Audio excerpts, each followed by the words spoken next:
एकोनपंचाशः सर्गः।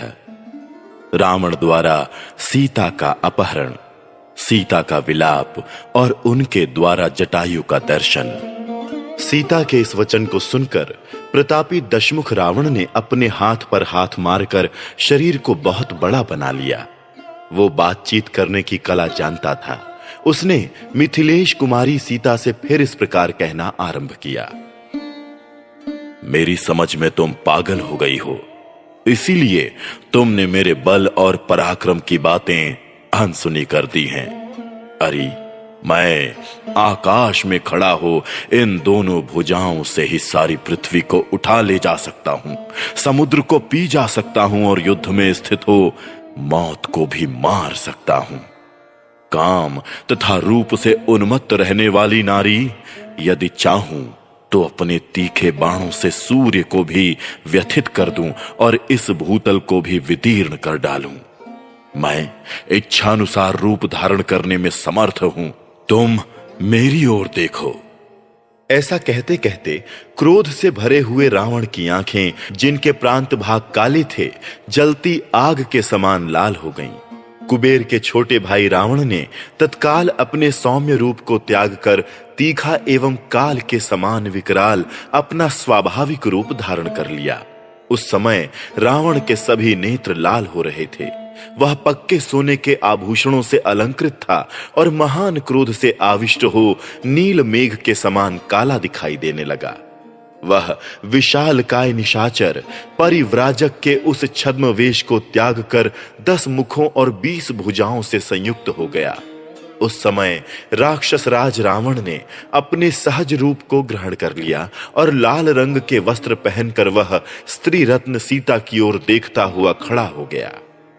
काले केश वाली मैथिली वस्त्राभूषणों से विभूषित हो सूर्य की प्रभा सी जान पड़ती थी।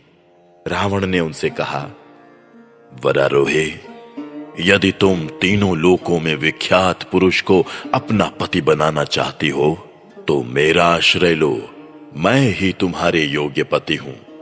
भद्रे, मुझे सुदीर्घ काल के लिए स्वीकार करो। मैं तुम्हारे लिए स्पृहणीय एवं प्रशंसनीय पति होऊंगा तथा कभी तुम्हारे मन के प्रतिकूल कोई बर्ताव नहीं करूंगा। मनुष्य राम के विषय में जो तुम्हारा अनुराग है उसे त्याग दो और मुझसे स्नेह करो। अपने को पंडित मानने वाली मूढ़ नारी, जो राज्य से भ्रष्ट है, जिसका मनोरथ सफल नहीं हुआ तथा जिसकी आयु सीमित है, उस राम में किन गुणों के कारण तुम अनुरक्त हो, जो एक स्त्री के कहने से सुहृदों सहित सारे राज्य का त्याग करके इस हिंसक जंतुओं से सेवित वन में निवास करता है? उसकी बुद्धि कैसी खोटी है, वह सर्वथा मूढ़ है। जो प्रिय वचन सुनने के योग्य और सबसे प्रिय वचन बोलने वाली थीं, उन मिथिलेश कुमारी सीता से ऐसा प्रिय वचन कहकर काम से मोहित हुए उस अत्यंत दुष्टात्मा राक्षस रावण ने निकट जाकर सीता को पकड़ लिया, मानो बुद्ध ने आकाश में अपनी माता रोहिणी को पकड़ने का दुस्साहस किया हो। उसने बाएं हाथ से कमल नयनी सीता के केशों सहित मस्तक को पकड़ा तथा दाहिना हाथ उनकी दोनों जांघों के नीचे लगाकर उसके द्वारा उन्हें उठा लिया। उस समय तीखी दाढ़ों और विशाल भुजाओं से युक्त पर्वत शिखर के समान प्रतीत होने वाले उस काल के समान विकराल राक्षस को देखकर वन के समस्त देवता भयभीत होकर भाग गए। इतने ही में गधों से जुता हुआ और गधों के समान ही शब्द करने वाला रावण का वह विशाल सुवर्णमय माया निर्मित दिव्य रथ वहां दिखाई दिया। रथ के प्रकट होते ही जोर जोर से गर्जना करने वाले रावण ने कठोर वचनों द्वारा विदेह नंदिनी सीता को डांटा और उन्हें अपनी गोद में उठाकर तत्काल रथ पर बिठा दिया।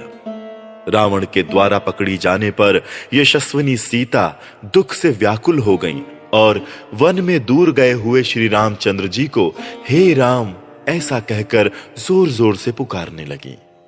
सीता के मन में रावण की कामना नहीं थी। वे उसकी ओर सर्वथा विरक्त थी और उसकी कैद से अपने को छुड़ाने के लिए चोट खाई हुई नागिन की तरह उस रथ पर छटपटा रही थी। उसी अवस्था में काम पीड़ित राक्षस उन्हें लेकर आकाश में उड़ चला। राक्षस राज जब सीता को हरकर आकाश मार्ग से ले जाने लगा, उस समय उनका चित्त भ्रमित हो उठा। वे पगली सी हो गईं और दुख से आतुर सी होकर जोर जोर से विलाप करने लगी। हाँ महाबाहु लक्ष्मण, तुम गुरुजनों के मन को प्रसन्न करने वाले हो। इस समय इच्छानुसार रूप धारण करने वाला राक्षस मुझे हर कर लिए जाता है, किंतु तुम्हें इसका पता नहीं है। हाँ रघुनंदन, आपने धर्म के लिए प्राणों का मोह, शरीर का सुख तथा राज्य वैभव सब कुछ छोड़ दिया। यह राक्षस मुझे अधर्म पूर्वक हर कर लिए जा रहा है, परंतु आप नहीं देखते हैं।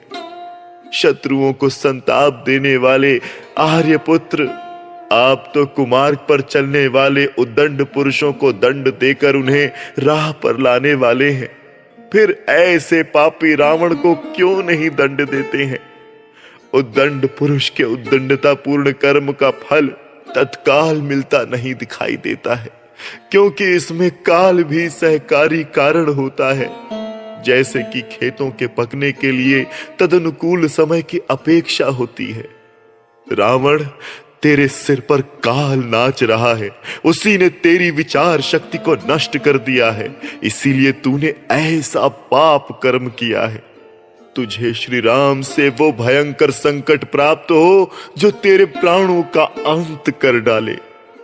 हाय, इस समय कैकेयी अपने बंधु बांधवों सहित सफल मनोरथ हो गई, क्योंकि धर्म की अभिलाषा रखने वाले यशस्वी श्री राम की धर्म पत्नी होकर भी मैं एक राक्षस द्वारा हरी जा रही हूं। मैं जनस्थान में खिले हुए कनेर वृक्षों से प्रार्थना करती हूं, तुम लोग शीघ्र ही श्री राम से कहना कि सीता को रावण हर ले जा रहा है। हंसों और सारसों के कलरवों से मुखरित हुई गोदावरी नदी को मैं प्रणाम करती हूं। मां, तुम श्री राम से शीघ्र ही कह देना, सीता को रावण हर कर ले जा रहा है। इस वन के विभिन्न वृक्षों पर निवास करने वाले जो जो देवता हैं, उन सबको मैं नमस्कार करती हूं। आप सब लोग शीघ्र ही मेरे स्वामी को सूचना दे दें कि आपकी स्त्री को राक्षस हर कर ले गया। यहां पशु पक्षी आदि जो कोई भी नाना प्रकार के प्राणी रहते हों, उन सब की मैं शरण लेती हूं। वे मेरे स्वामी श्री रामचंद्र जी से कहें कि जो आपको प्राणों से भी बढ़कर प्रिय थी, वो सीता हरी गई। आपकी सीता को असहाय अवस्था में रावण हर ले गया। महाबाहु श्री राम बड़े बलवान हैं। वे मुझे परलोक में भी गई हुई जान लें तो यमराज के द्वारा अपहृत होने पर भी मुझको पराक्रम पूर्वक वहां से लौटा लाएंगे। उस समय अत्यंत दुखी हो करुणाजनक बातें कहकर विलाप करती हुई विशाल लोचना सीता ने एक वृक्ष पर बैठे हुए गृद्धराज जटायु को देखा। रावण के वश में पड़ जाने के कारण सुंदरी सीता अत्यंत भयभीत हो रही थी। जटायु को देखकर वे दुख भरी वाणी में करुण क्रंदन करने लगीं। आर्य जटायु, देखिए, ये पापाचारी राक्षस राज अनाथ की भांति मुझे निर्दयता पूर्वक हर कर लिए जा रहा है, परंतु आप इस क्रूर निशाचर को रोक नहीं सकते, क्योंकि ये बलवान है। अनेक युद्धों में विजय पाने के कारण इसका दुस्साहस बढ़ा हुआ है। इसके हाथों में हथियार है और इसके मन में दुष्टता भी भरी हुई है। आर्य जटायु, जिस प्रकार मेरा अपहरण हुआ है, ये सब समाचार आप श्री राम और लक्ष्मण को ज्यों का त्यों पूर्ण रूप से बता दीजिएगा। 50 सर्ग है। जटायु का रावण को सीता हरण के दुष्कर्म से निवृत्त होने के लिए समझाना और अंत में युद्ध के लिए ललकारना। जटायु उस समय सो रहे थे। उसी अवस्था में उन्होंने सीता की वो करुण पुकार सुनी। सुनते ही तुरंत आंख खोलकर उन्होंने विदेह नंदिनी सीता तथा रावण को देखा। पक्षियों में श्रेष्ठ श्रीमान जटायु का शरीर पर्वत शिखर के समान ऊंचा था और उनकी चोंच बड़ी ही तीखी थी। वे पेड़ पर बैठे ही बैठे रावण को लक्ष्य करके यह शुभ वचन बोले। दशमुख रावण, मैं प्राचीन धर्म में स्थित सत्य प्रतिज्ञ और महाबलवान गृध्रराज हूं। मेरा नाम जटायु है। भैया, इस समय मेरे सामने तुम्हें ऐसा निंदित कर्म नहीं करना चाहिए। दशरथ नंदन श्री राम जी संपूर्ण जगत के स्वामी, इंद्र और वरुण के समान पराक्रमी तथा सब लोगों के हित में संलग्न रहने वाले हैं। ये उन्हीं जगदीश्वर श्री राम की यशस्विनी धर्म पत्नी है। इन सुंदर शरीर वाली देवी का नाम सीता है, जिन्हें तुम हर कर ले जाना चाहते हो। अपने धर्म में स्थित रहने वाला कोई भी राजा भला पराई स्त्री का स्पर्श कैसे कर सकता है? महाबली रावण, राजाओं की स्त्रियों की तो सभी को विशेष रूप से रक्षा करनी चाहिए। पराई स्त्री के स्पर्श से जो नीच गति प्राप्त होने वाली है, उसे अपने आप से दूर हटा दो। धीर वह कर्म ना करे जिसकी दूसरे लोग निंदा करें। जैसे पराये पुरुषों के स्पर्श से अपनी स्त्री की रक्षा की जाती है, उसी प्रकार दूसरों की स्त्रियों की भी रक्षा करनी चाहिए। पुलत्स्य कुलनंदन, जिनकी शास्त्रों में चर्चा नहीं है, ऐसे धर्म, अर्थ अथवा काम का भी श्रेष्ठ पुरुष केवल राजा की देखा देखी आचरण करने लगते हैं। राजा धर्म और काम का प्रवर्तक तथा द्रव्यों की उत्तम निधि है। अतः धर्म, सदाचार अथवा पाप, इनकी प्रवृत्ति का मूल कारण राजा ही है। राक्षस राज, जब तुम्हारा स्वभाव ऐसा पापपूर्ण है और तुम इतने चपल हो, तो पापी को देवताओं के विमान की भांति तुम्हें यह ऐश्वर्य कैसे प्राप्त हो गया? जिसके स्वभाव में काम की प्रधानता है, उसके उस स्वभाव का परिमार्जन नहीं किया जा सकता, क्योंकि दुष्ट आत्माओं के घर में दीर्घ काल के बाद भी पुण्य का आवास नहीं होता। जब महाबली धर्मात्मा श्री राम तुम्हारे राज्य अथवा नगर में कोई अपराध नहीं करते हैं, तब तुम उनका अपराध कैसे कर रहे हो? यदि पहले शूर्पणखा का बदला लेने के लिए चढ़कर आए हुए अत्याचारी खर का अनायास ही महान कर्म करने वाले श्री राम ने वध किया, तो तुम ही ठीक ठीक बताओ कि इसमें श्री राम का क्या अपराध है, जिससे तुम उन जगदीश्वर की पत्नी को हर ले जाना चाहते हो? रावण, अब शीघ्र ही विदेह कुमारी सीता को छोड़ दो, जिससे श्री रामचंद्र जी अपनी अग्नि के समान भयंकर दृष्टि से तुम्हें जलाकर भस्म न कर डालें। जैसे इंद्र के वज्र ने वृत्रासुर का विनाश कर डाला था, उसी प्रकार श्री राम की रोषपूर्ण दृष्टि दग्ध कर डालेगी। तुमने अपने कपड़े में विषधर सर्प को बांध लिया है, फिर भी इस बात को समझ नहीं पाते हो। तुमने अपने गले में मौत की फांसी डाल ली है, फिर भी यह तुम्हें सूझ नहीं रहा है। सौम्य, पुरुष को उतना ही बोझ उठाना चाहिए जो उसे शिथिल ना कर दे, और वही अन्न भोजन करना चाहिए जो पेट में जाकर पच जाए, रोग ना पैदा करे। जो कार्य करने से न तो धर्म होता हो, न कीर्ति बढ़ती हो और न अक्षय यश ही प्राप्त होता हो, उल्टे शरीर को खेद हो रहा हो, उस कर्म का अनुष्ठान कौन करेगा? रावण, बाप दादों से प्राप्त इस पक्षियों के राज्य का विधिवत पालन करते हुए मुझे जन्म से लेकर अब तक 60,000 वर्ष बीत गए। अब मैं बूढ़ा हो गया हूं और तुम नवयुवक हो। मेरे पास कोई युद्ध का साधन नहीं है, किंतु तुम्हारे पास धनुष, कवच, बाण तथा रथ सब कुछ है। फिर भी तुम सीता को लेकर कुशल पूर्वक नहीं जा सकोगे। मेरे देखते देखते तुम विदेह नंदिनी सीता का बलपूर्वक अपहरण नहीं कर सकते।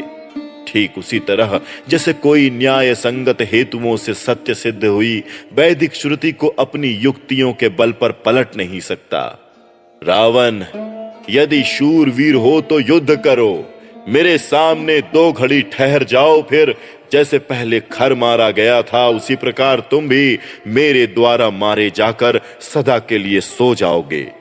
जिन्होंने युद्ध में अनेक बार दैत्यों और दानवों का वध किया है, वे चीर वस्त्रधारी भगवान श्री राम तुम्हारा भी शीघ्र ही युद्ध भूमि में विनाश करेंगे। इस समय मैं क्या कर सकता हूं? वे दोनों राजकुमार बहुत दूर चले गए हैं। नीच, यदि मैं उन्हें बुलाने जाऊं तो तुम उन दोनों से भयभीत होकर शीघ्र ही भाग जाओगे, आंखों से ओझल हो जाओगे, इसमें संशय नहीं है। कमल के समान नेत्रों वाली ये शुभ लक्षणा सीता श्री रामचंद्र जी की प्यारी पटरानी है। इन्हें मेरे जीते जी तुम यहां से नहीं ले जा पाओगे। मुझे अपने प्राण देकर भी महात्मा श्री राम तथा राजा दशरथ का प्रिय कार्य अवश्य करना होगा। दशमुख रावण, ठहरो, ठहरो, केवल 2 घड़ी रुक जाओ, फिर देखो जैसे डंठल से फल गिरता है उसी प्रकार तुम्हें इस उत्तम रथ से नीचे गिराए देता हूं। निशाचर, अपनी शक्ति के अनुसार युद्ध में मैं तुम्हारा पूरा आतिथ्य सत्कार करूंगा, तुम्हें भली भांति भेंट पूजा दूंगा। 1 सर्गः जटायु तथा रावण का घोर युद्ध और रावण के द्वारा जटायु का वध। जटायु के ऐसा कहने पर राक्षस राज रावण क्रोध से आंखें लाल किए अमर्ष में भरकर उन पक्षीराज की ओर दौड़ा। उस समय उसके कानों में तपाए हुए सोने के कुंडल झलमला रहे थे। उस महासमर में उन दोनों का एक दूसरे पर भयंकर प्रहार होने लगा, मानो आकाश में वायु से उड़ाए गए 2 मेघखंड आपस में टकरा गए हों।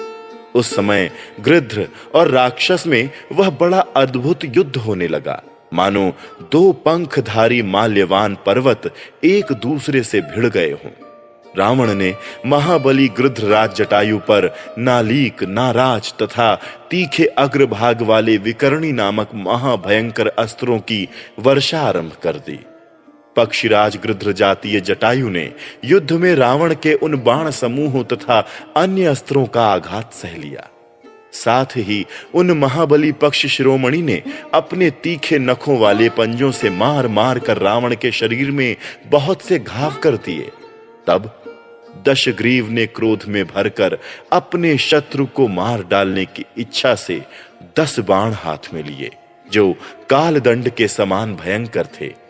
महापराक्रमी रावण ने धनुष को पूर्णतः खींचकर छोड़े गए उन सीधे जाने वाले तीखे, पैने और भयंकर बाणों द्वारा, जिनके मुख पर शल्य लगे हुए थे, गृध्रराज को क्षत विक्षत कर दिया। जटायु ने देखा जनक नंदिनी सीता राक्षस के रथ पर बैठी हैं और नेत्रों से आंसू बहा रही हैं।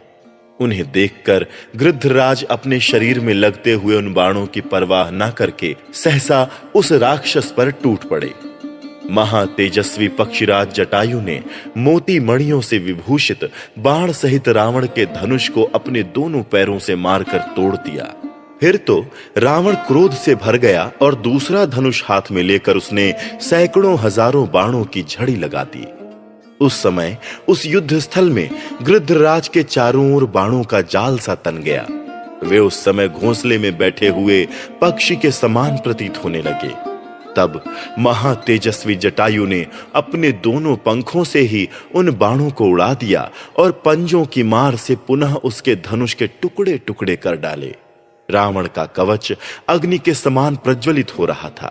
महातेजस्वी पक्षीराज ने उसे भी पंजों से ही मारकर छिन्न भिन्न कर दिया।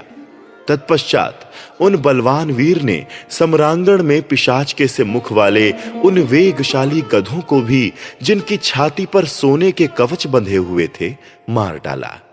तदनंतर अग्नि की भांति दीप्तिमान मणिमय सोपान से विचित्र अंगों वाले तथा इच्छानुसार चलने वाले उसके त्रिवेणु संपन्न विशाल रथ को भी तोड़ फोड़ डाला।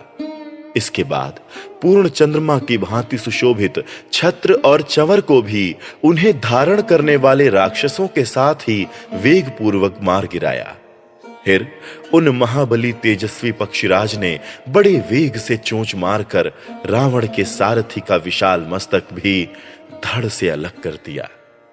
इस प्रकार जब धनुष टूटा, रथ चौपट हुआ, घोड़े मारे गए और सारथी भी काल के गाल में चला गया, तब रावण सीता को गोद में लिए लिए पृथ्वी पर गिर पड़ा। रथ टूट जाने से रावण को धरती पर पड़ा देख सब प्राणी साधु साधु कहकर गृध्रराज की प्रशंसा करने लगे। वृद्धावस्था के कारण पक्षीराज को थका हुआ देख रावण को बड़ा हर्ष हुआ और वह मैथिली को लिए हुए फिर आकाश में उड़ चला। जनक किशोरी को गोद में लेकर जब रावण प्रसन्नता पूर्वक जाने लगा, उस समय उसके अन्य सब साधन तो नष्ट हो गए थे, किंतु एक तलवार उसके पास शेष रह गई थी।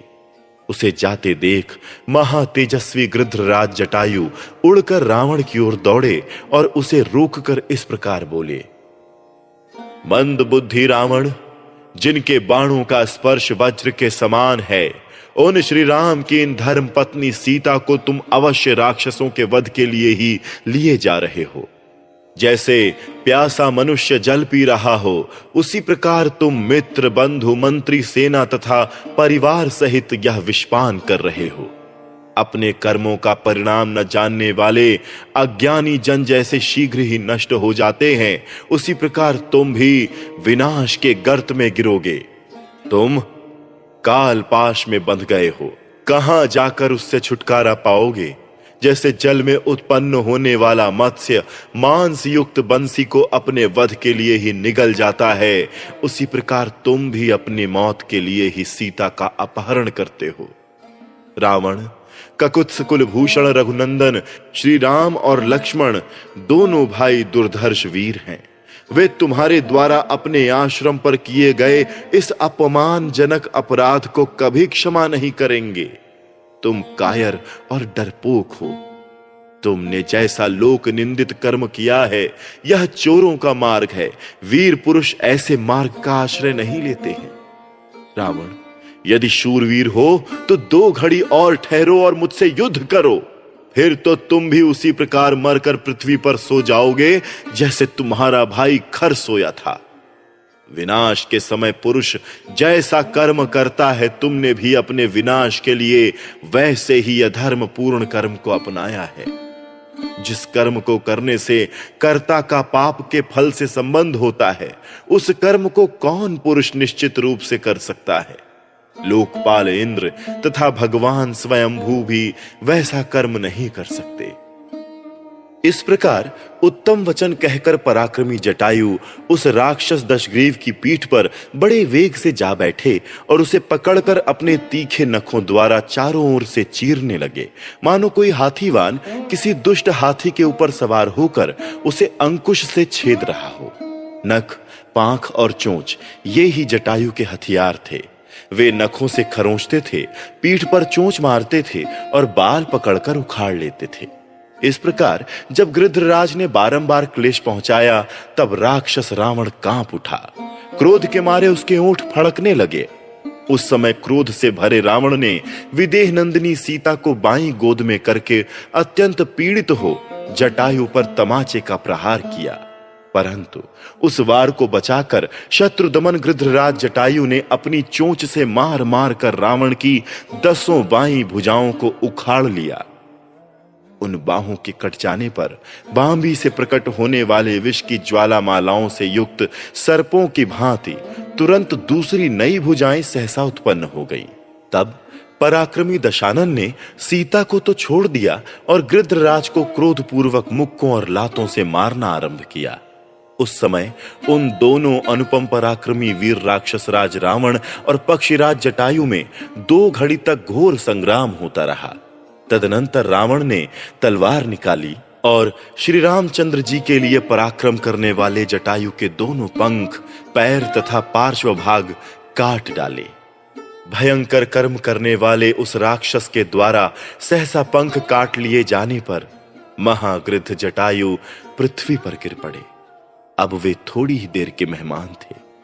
अपने बांधव के समान जटायु को खून से लथपथ होकर पृथ्वी पर पड़ा देख सीता दुख से व्याकुल हो उनकी ओर दौड़ी। जटायु के शरीर की कांति नीले मेघ के समान काली थी। उनकी छाती का रंग श्वेत था।